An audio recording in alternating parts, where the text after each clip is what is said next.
Pacers split a pair of games over the weekend, showing just how thin their margin for error can be right now with so many young guys playing and so many key veterans out. And their loss to the Cavs Sunday means it's over. Pacers eliminated, no play-in. They have 3 more games this season. We'll talk about the games, the elimination, and one more standings watch for the season, all on today's Locked On Pacers podcast. You are Locked On Pacers, your daily Indiana Pacers podcast, part of the Locked On Podcast Network, your team every day.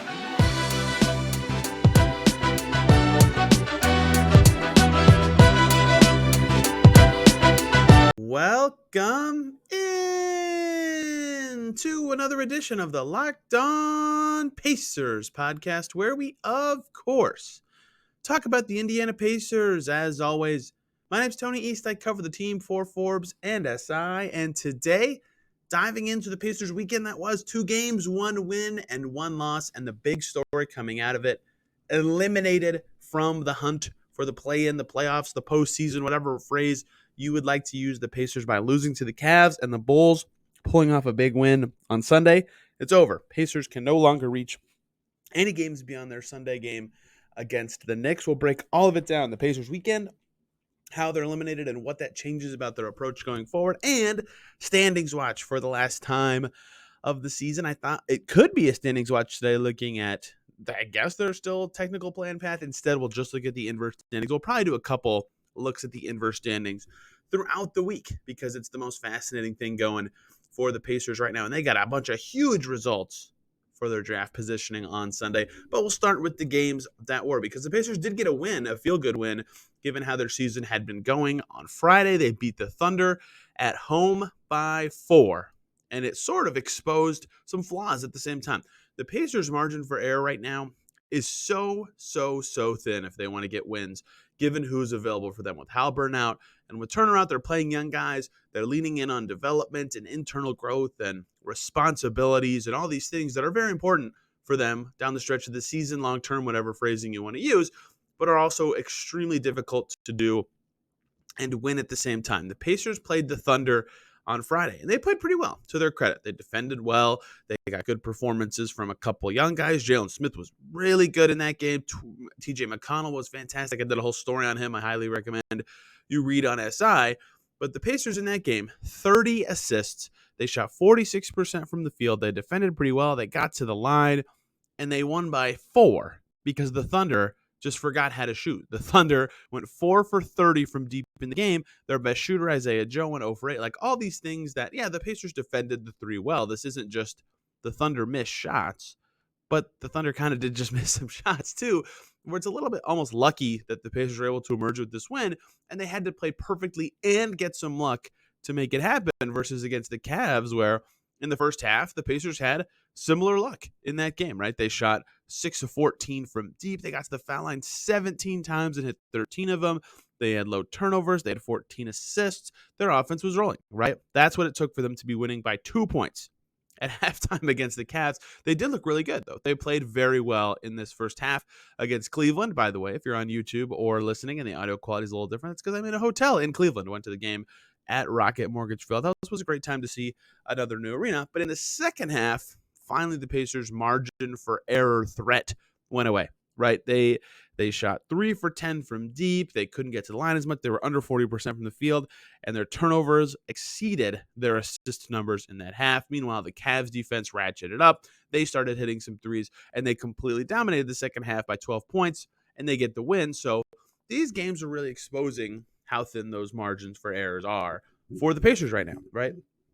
Fantastic Jalen Smith game, fantastic TJ McConnell game, good Nembhard game on Friday against the Thunder, and they still barely held on. Shai Gilgeous-Alexander had a chance to tie it late against the Cavs. They played really amazing for 2.5 quarters, and they still lost by double figures.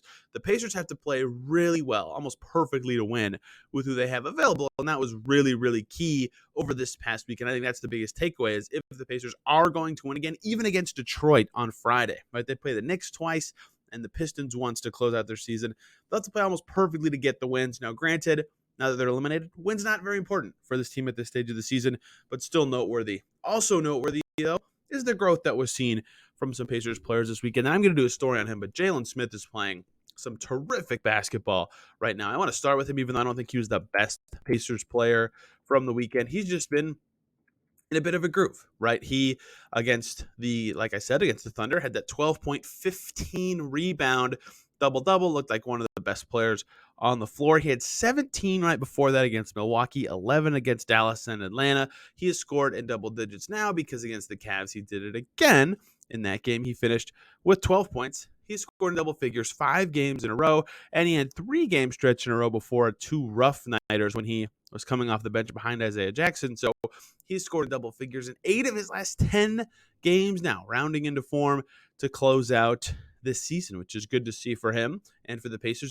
Entering this Cavs game, he was averaging 10-6 this month for the Pacers, and now those numbers will certainly be going up. So he's been playing really well, and I thought his offense looked good over the weekend. I think that's noteworthy that he's kind of growing a little bit in that way with more responsibilities, but the big standout thing to me is his defense, and he talked about this, is that his defensive growth has kind of come as, it's so much more natural for him to play defense at the 5, at the 4, what he was doing early in the season. That's kind of new. He was doing better at it as time progressed, but still not natural for him. Then he had to remember the principles of playing the 5, but it's so much more natural. You can tell, and he made some big defensive plays at the end of the Thunder game.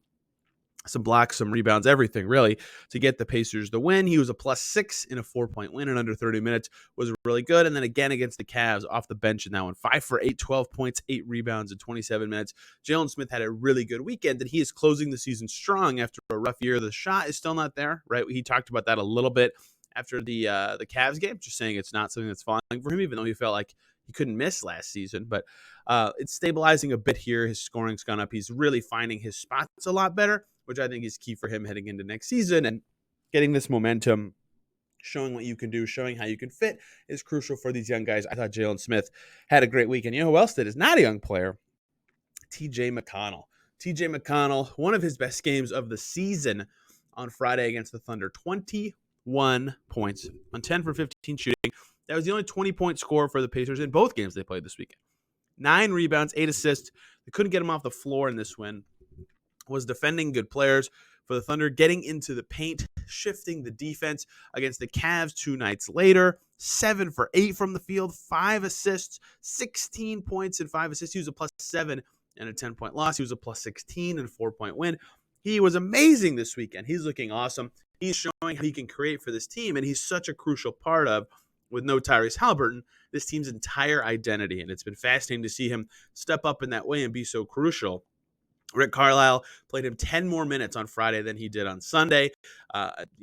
His minutes will be interesting to see going forward with Gabe York now potentially available for these last 3 games for the Pacers. But TJ McConnell played 2 really, really fantastic games this weekend and was a big part of the Pacers getting that win on Friday. And the last guy I want to really dive into would be Benedict Mathurin, not for the reasons that everybody else does, though. 15 points, 4 rebounds against the Thunder on Friday. Pretty solid outing on the offensive side of the ball. It took him only 8 shots to get those 15 points, right? That's the efficient stuff that Mathurin's done all season. Sunday, 19 points on 12 shots, 9 rebounds, 2 blocks, right? Almost a double-double. Was solid again. But the thing that's standing out to me about Mathurin is what the Pacers are doing with him, right? They are asking him to be a defensive guy. They're adding those responsibilities. That's the word Carlisle keeps using when talking about him as a starter.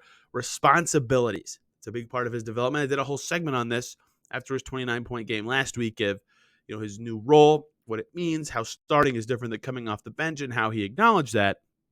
But seeing him in these games not only have solid offensive nights, right? 15 points on 8 shots, 19 points on 12 shots, solid on that end of the floor, grabbing rebounds, but then against the Thunder, defending Shai Gilgeous-Alexander in key moments on Josh Giddey or J-Dub at some points, right? That's big stuff for him. Those are significantly trickier matchups than what he's had a lot of the season, especially coming off the bench. Those will be big development moments for him down the stretch of this season and heading into next season. Against the Cavs, there's a million of those tough defensive opportunities. Obviously, the 2 All-Stars, Garland and Mitchell, stand out. Even Karis LeVert is a tough cover, as Pacers fans know. He had 15 points on Sunday as well, right? There was a lot of tough matchups that he had to deal with all weekend, and he really took them in stride and did a good job. So lots of players played good in one game or the other this weekend for the Pacers, or started to show some growth. Not to belittle anybody by ignoring them, but those 3 to me McConnell having one of his best games of the season, Smith's form recently, and Matherin were all really noteworthy and guys that I think had good weekends that they can take away from and try to apply to the Pacers' last 3 games this season. But the biggest takeaway for the Pacers this weekend, they're done chasing the postseason. It's over. They lost on Sunday to the Cavs. They can no longer catch the Bulls. There'll be no play-in, no playoffs for the Pacers this year. How should that change their approach in the last week of the season? Let's get to that in the next segment because there's a lot of stuff that Rick Carlisle had to say about that when I asked him about it after Sunday's game. Before we do that, though, let me talk to you guys about Prize Picks. Prize Picks, daily fantasy made easy. Simple concept. Do you think Luka Doncic will score more or less than 33.5 points? Will Steph Curry have more or less than 3.5 threes made? That's Prize Picks. You pick a player and a stat. Really, you pick 2 to 6 players. And they score more or less in their Prize Picks projection for that stat. You can up to 25 times your money on an entry. No competing against other people. It's just you versus the projections available. And Prize Picks offers projections on any sport that you watch. NBA, MLB now in full swing, NHL, NFL when it restarts, college sports, they've got it all. You can make your picks in a minute or less. It's easy, it's safe with fast withdrawals and operational in over 30 states plus Canada. So download the Prize Picks app today or go to prizepicks.com. Sign up, play daily fantasy sports. First-time users can receive a 100% instant deposit match up to $100 with the promo code LOCKEDON. If you deposit $100, Prize Picks will give you $100. You deposit $50, Prize Picks will give you $50. Don't forget to enter promo code LOCKEDON for an instant deposit match up to $100. Prize Picks, daily fantasy made easy. Thank you, as always, for making Locked On Pacers your first listen today and every single day. For your second listen, hop on over to Locked On Cavs. Hear their side of the story of their weekend. They lost the Knicks, but beat the Pacers very close to clinching the 4 seed, that Cleveland Cavaliers team. And I cannot wait for the Donovan Mitchell versus the Knicks playoff series. That will be so endlessly fascinating from a story and basketball perspective. But the big story from that game on the Pacers side, that's it. That is the end of their run towards any plan. Honestly, to give the Pacers a lot of credit, I predicted them for 26 wins this season. Most sports books had their over-under somewhere around there. Most predict they would, most, not all. I saw some commenters and more bullish people who were correct about this team being better. But most predicted them in the high 20s in wins. They survived, still in the mix for a play-in / playoff berth till April 2nd. And really, they were only about an hour away because this was an 8 p.m. tip for making it to April 3rd. That is a much better season than anyone predicted. They've done a fantastic job this year of developing, looking stronger on the floor, but there's no more chasing of the play-in for the Pacers because on Sunday, not only did they lose to the Cavs, which was sort of expected, Cavs needed the win, they're more talented, but the Bulls pulled off a big upset. They beat the Grizzlies in a massive second half. That outscored Memphis 75-39 in the second half of that game to get the win. They've been playing well recently. They've won 7 of their last 10, but now it's official. The Pacers' peak wins is 37, and the Bulls have 38 wins. The Raptors have 39 wins. The Hawks have 39 wins. The Pacers cannot reach the play-in anymore. They've been eliminated from postseason contention. It was going to happen eventually. I thought it could happen on Friday, but the Pacers ended up upsetting the Thunder, obviously. Last week, the Bulls had one stinker of a loss. I forget who it was against. So it got delayed by more than I thought it would, but it does end up happening on the same day that Toronto and Atlanta also both get wins. Washington also now eliminated from the play-in, which is significant for the inverse standings, right? The Pacers still have to hold off the Wizards and all these teams. Orlando's still alive, technically. If they could win out, they could get to 38 wins. And if the Bulls lose out, the Magic would have that tiebreaker. The Pacers cannot get to that 38-win number. The Wizards don't have the Bulls tiebreaker, so they will not be trying. Orlando, I guess, could be trying at this stage, but that's the East situation. Washington out, Pacers out, Magic still alive, and then the Hornets and Pistons, of course, also out. A 10-team field likely set. One loss by the Magic or win by the Bulls, and that's it. But for the Pacers, this is extremely significant beyond what it means for the rest of the teams in the standings around them. It means that their mission is clear for the last 5 games. It already was pretty clear. They were already doing what a lot suggested they should, focusing on development, focusing on growth, getting those learning moments. That's how Rick Carlisle's described them. A lot of phrases like learning, like I said, that's in the headline of one of the stories about it.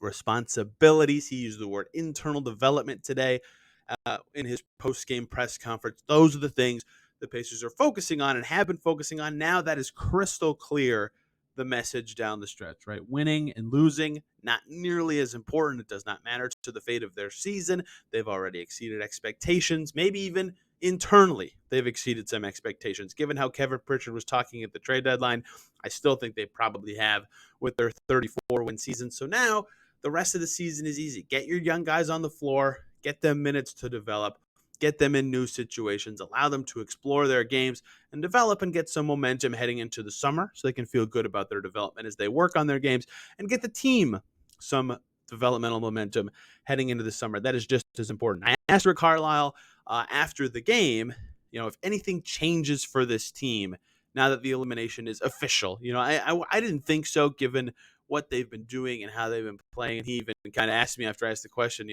what do you, should anything change? No, nothing probably should change, but a little bit more of a, I don't know if serious is the right word, but just it's more refined what their approach should be to these last 3 games. The first thing he said, of course, Gabe York is going to be active for their last 3 games on his 2-way deal. He can only be active for 3 of the Pacers' final 5 games. After his signing, he was inactive for these last 2 games, so he can now be active for their last 3.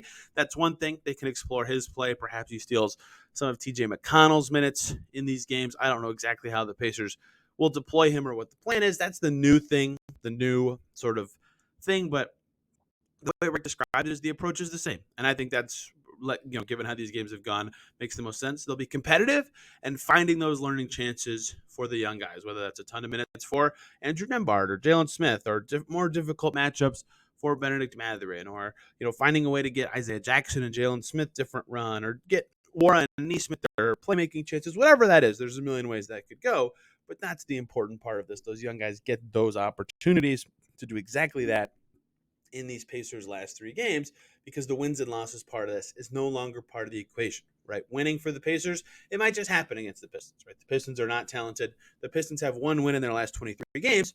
It was also against the Pacers a couple weeks ago, but they're not talented. That's a hard game to lose, but they should lose both Knicks games. The Knicks are trying. They could still technically get the 4th seed. We'll see how that all ends up shaking out for them and what their goals end up being. Either way, they have to hold off the Nets in the 6-5. So the Pacers will be going for development against those teams and their goals. But Rick also said it's a great opportunity for young guys, right? Not only the ones I just said, but all the rest. And again, they're getting a lot of minutes. They're getting a lot of opportunity. Matherin's playing 35-plus minutes every night. Nembhard's getting over 30 minutes. Vora's getting 30 minutes. That is what should be the case in these games. George Hill, James Johnson, Daniel Tice were the 3 DNPs for the Pacers against the Cavs. That's the right 3 guys, right? When Gabe York is in there, perhaps TJ McConnell becomes a DNP, or some of Buddy Hield's minutes go away to the new 2-way guards. The Pacers explore him a little bit and get some younger guys onto the floor. The other thing Carlisle said is this period is valuable for momentum heading into next season. I kind of alluded to that, but for some young players, closing the season strong can be significant for your confidence, for your growth, for your focuses in the summer. Jalen Smith, a great example last year, right? That can happen to a lot of guys. That's really important. And a couple other Carlisle notes from when I asked him about what the focus could be down the stretch now that they're eliminated. He mentioned their draft cap and assets and said that all of that will be a part of their positive momentum in the summer, is that they have all these options, right? They have so many picks. They have the Cavs pick. They have the Celtics pick. The Rockets pick, looking a little bit better. We'll talk about that in the last segment. Something good happened on that front on Sunday. Their own first, obviously, another second that won't be as good. Like, they've got a lot of ammo. They've got a lot of cap space. The new CBA stuff rolling in. I'll do a podcast on that at some point.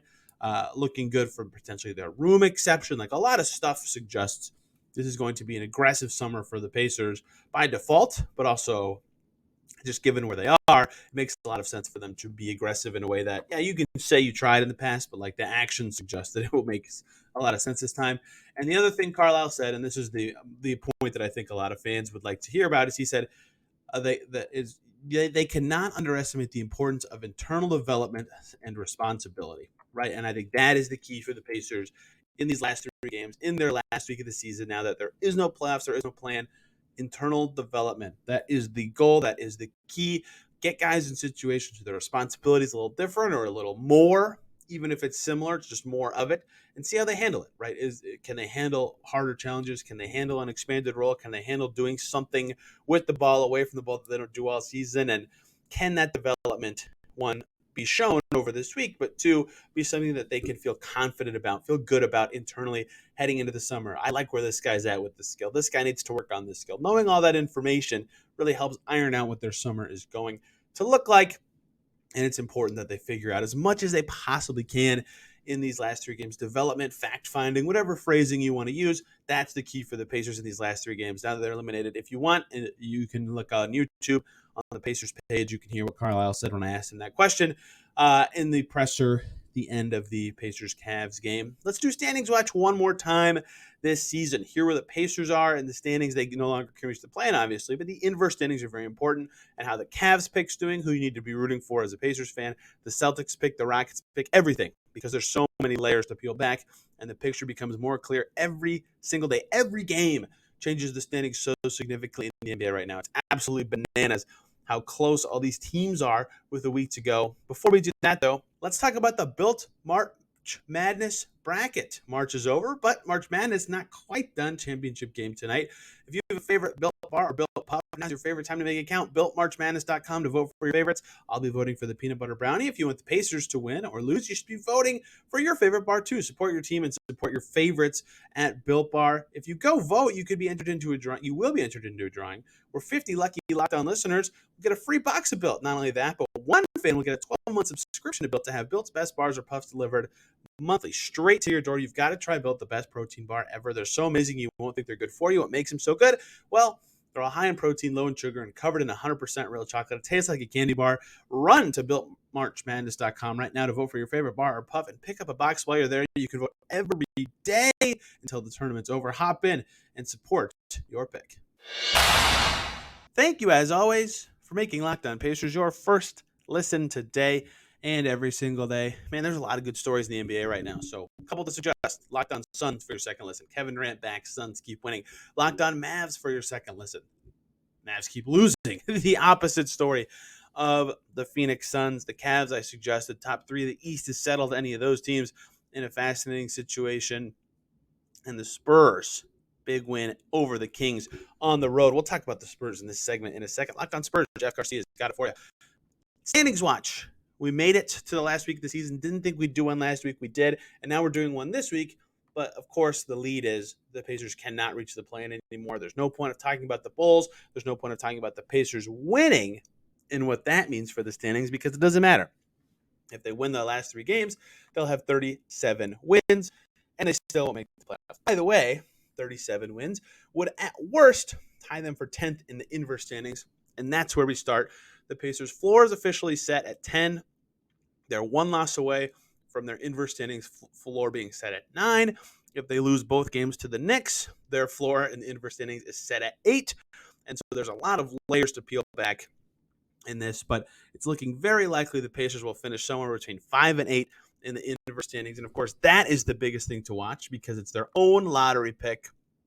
That is the biggest story for the Pacers in the standings down the stretch of the season. Where will that end up? How can it help them next season or do whatever they can with it? The highest it can get is 5 because the Hornets have locked up 4.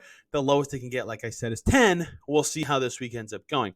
Currently, the Pacers at 34 and 45 have 6th locked up in the inverse standings, but right half a game away is the Portland Trailblazers, who have one game in hand on the Pacers. So they'll play another one. If they lose it, in theory, both teams will have played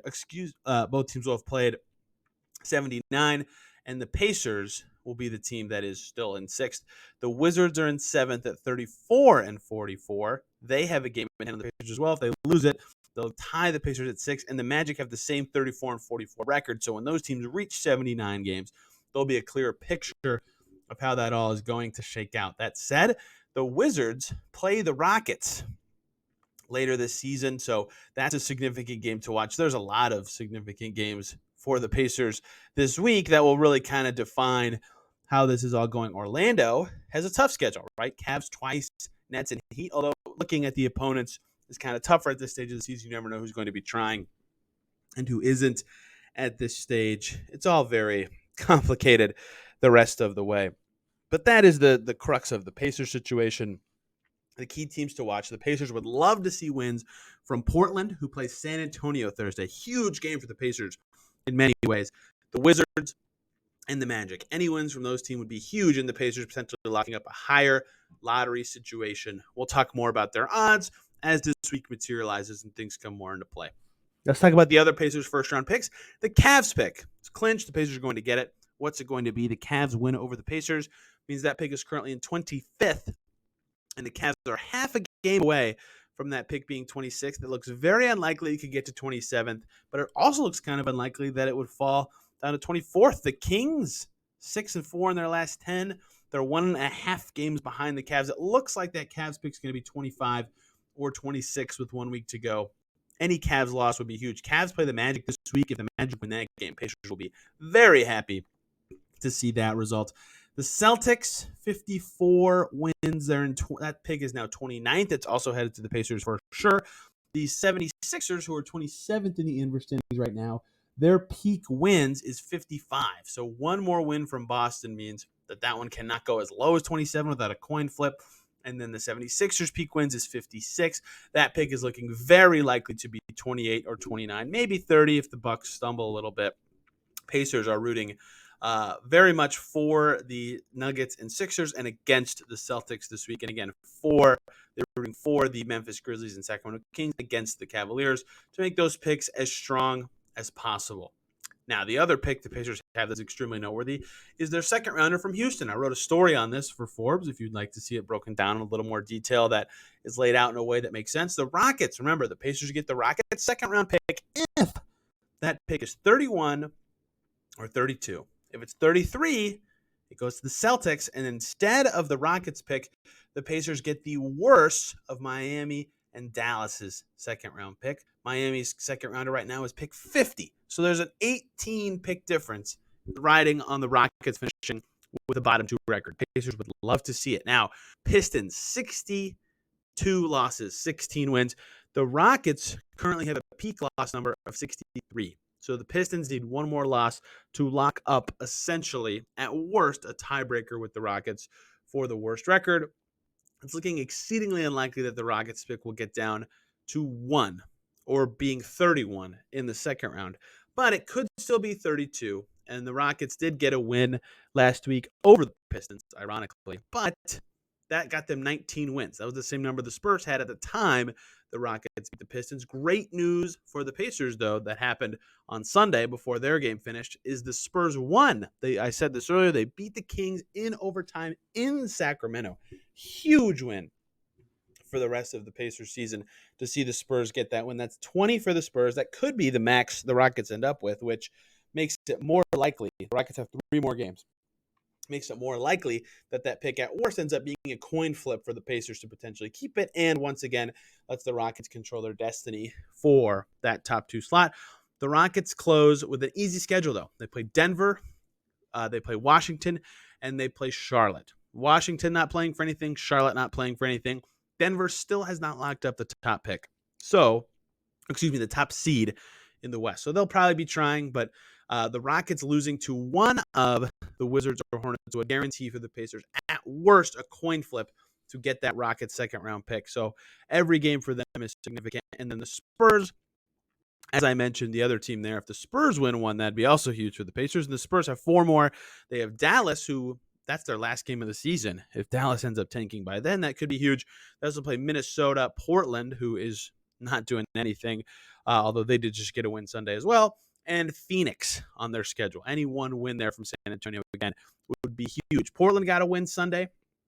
That was big for the Pacers. They got a road win in Minnesota. That was a devastating loss for the Timberwolves, but a huge, huge win for the Pacers, and the Blazers move up the standings a tiny little bit. So in short, the Pacers are rooting for the Spurs, the Blazers, the Wizards, the Magic, the Kings, the 76ers, the Grizzlies, the Nuggets, and the Bucks. They're rooting against the Celtics, the Cavs, and the Rockets. And now that they're officially eliminated, likely a little bit against themselves, although it's really hard as an organization to actually do that.